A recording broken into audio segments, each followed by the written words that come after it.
Life has a preference for anything of which you can be aware. It would not have two possibilities at the very minimal unless it had a preference. The preference is to grow, to become more complex, which is another form of increased intelligence. And it's doing specifically on one level that you can see. A few people can see. And that is through humans. You can see it. Regardless if something may be going on, and I'm not trying to stir up anybody's useless imagination, it could be going on at the level of stars, galaxies. But I'm pointing out what you in your lifetime, right here on this planet with no science fiction and no talking to UFOs or dead Indians, you can see that life is becoming more complex. Not individuals, although they're dragged along. Not the human race, although it's pulled right with it. Life is becoming more complex, and to be more complex is to be increased in your intelligence. It is a gradual process, but when it happens in one person's lifetime is why I have to designate a cutoff line to make it a quantum picture. It's what I call new intelligence. Because if it happens in one person's lifetime, that one person can begin to see this, one person being you, if you can see it, it deserves a new name, and you'll know it has a new name. You'll know what I mean, that this is not the way I have always thought. And it's really got nothing to do with information, it's got nothing to do with facts. What it's got to do with is enriched blood. What it has got to do with is a judicious way to use the passion of being alive, your preference for being alive. Because if you do not share the general preference that I have just adequately described, trust me, I'm on better terms with Larry than you are, you know that, or we're all in trouble. Let me tell you, his preference, the body of life, the preference is to grow, to become more complex, which is increased intelligence. Now trust me. That is life's preference. The reality of it is right in front of you.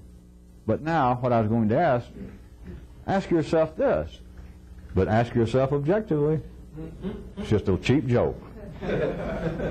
Do you share that feeling with life? Now, everybody doesn't. People commit suicide. People do things less than materially destroying themselves on the 3D level. People insult themselves.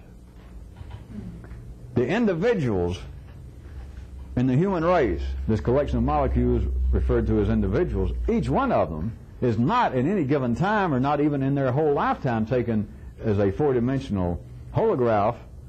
You could not look at any particular person and say, well, that person, they were really in there, they were exemplary in what you described as life's preference to grow, to become more complex, and become more intelligent.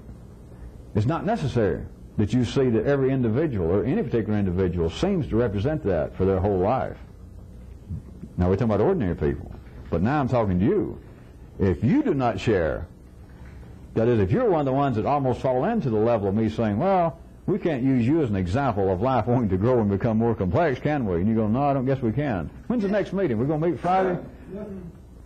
What do you think you're up to?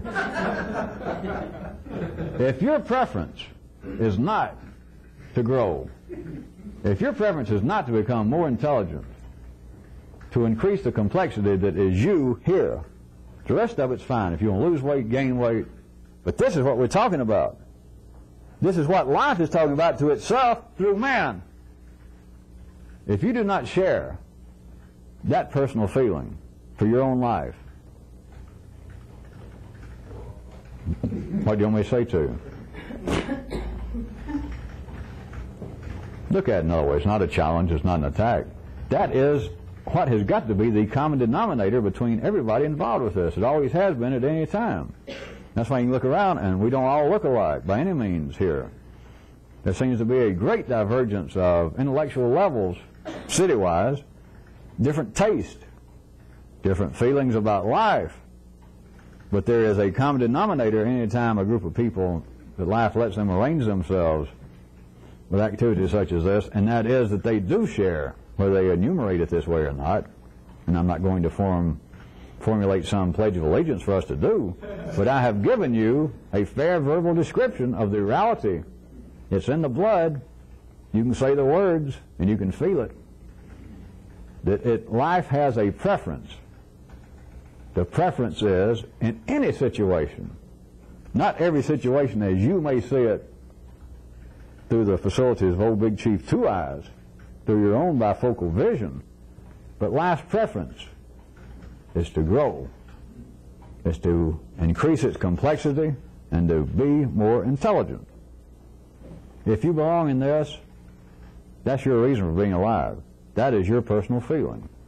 Not to be here to like me, not to like the other people here, not to start a cult, not to start a religion, not to spread this and make us all famous, or me famous. I just covered it.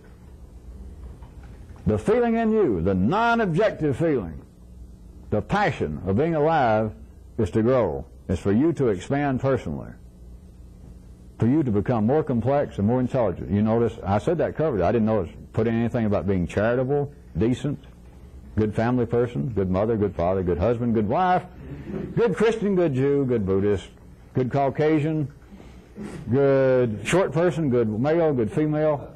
I said what I meant. It's got to be the passion, the preference, the same way that life has, the preference to expand and grow, to become more complex, and to increase your intelligence. Put a period there, trust me.